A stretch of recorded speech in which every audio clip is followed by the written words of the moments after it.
Welcome back to my channel. আশা করি সবাই ভালো আছেন। আজকে আমি যে ভিডিওটা দিচ্ছি এটা হচ্ছে সবথেকে একটা শক্তিশালী গা বন্ধন, অর্থাৎ আপনি আপনার শরীর বন্ধ করে রাখতে পারবেন। কোনো ধরনের জিন, জাদুটোনা, বান, কুফরি, চাটন, মারণ, স্তম্ভন কোনো কিছু, এক কথায় খারাপ কোনো জাদুটোনা আপনার শরীরে আসবে না। জিনভূত কিছু আপনাকে স্পর্শ করতে পারবেন ইনশাল্লাহ। এটা একটা অদ্ভুত নকশা। এই নকশা দ্বারা যদি গা বন্ধ করেন, শরীরে যদি থাকে, তাহলে মৃত্যুর আগ পর্যন্ত আপনার শরীরে একটা ফুলের টোকা কোনো কেউ দিতে পারবে না, কোনো খারাপ কিছু দিতে পারবে না। ব্যক্তিগত যে কোনো প্রয়োজন বা যে কোনো কাজের জন্য স্ক্রিনে দেওয়া নাম্বারে সরাসরি ফোনে বা হোয়াটসঅ্যাপে যোগাযোগ করে যে কোনো কাজ করাতে পারবেন, দেশে বা দেশের বাইরে থেকে। অথবা আপনারা চাইলে আমাদের থেকে এই বন্ধনটা নিতেও পারবেন। এই বন্ধনের কিন্তু একটু প্রাইস বেশি হবে, আপনি নিজে বানালেও খরচ বেশি হবে, আমাদের থেকে নিলেও একটু খরচ বেশি হবে।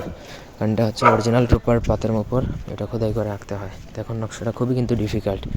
রূপার পাতে খোদাই করা এটা কোনো মুখের কথা না। আগে আপনার ভালো করে কোনো একটা স্বর্ণকারের দোকানে কারোর সাথে কথা বলে আপনি তাকে দিয়ে এটা খোদাই করে নেবেন, কিন্তু কোনো ভুল করা চলবে না। যেভাবে দেওয়া আছে ঠিক ওইভাবে আপনাকে প্রথমত এটা খোদাই করে নিতে হবে। যে কোনো ভালো দিন, শুক্রবার দিন হতে পারে, আপনি খোদাই করে নিলেন। খোদাই করে নেওয়ার পর এটা আপনি নদীর পানি দিয়ে ভালো করে 7 বার ধুয়ে তারপর সেটা যে শরীরে ধারণ করবে, গলায় ধারণ করতে পারে, সাথে রাখতে পারে, মানিব্যাগে রাখতে পারে। তবে শরীরে সবসময় থাকে এরকম অবস্থায় রাখতে পারলে ভালো, মানে শরীরের সাথে বেঁধে কোমরে রাখতে পারে, গলায় রাখতে পারে, হাতে রাখতে পারে। এরকম হলে সব থেকে ভালো হয়, এবং চেষ্টা করবেন যতটা ছোটো করে বানানোর। এটা যদি আপনি শরীরে ধারণ করে থাকেন, তাহলে ওই দিন থেকে বা ওই মুহূর্ত থেকে পৃথিবীর কোনো জাদুটোনা, বান, কুফরি, কালাম আপনাকে টাচ করতে পারবে না, স্পর্শ করতে পারবে না, গ্যারান্টেড। তো এই ছিল আজকের ভিডিও। ধন্যবাদ সবাইকে।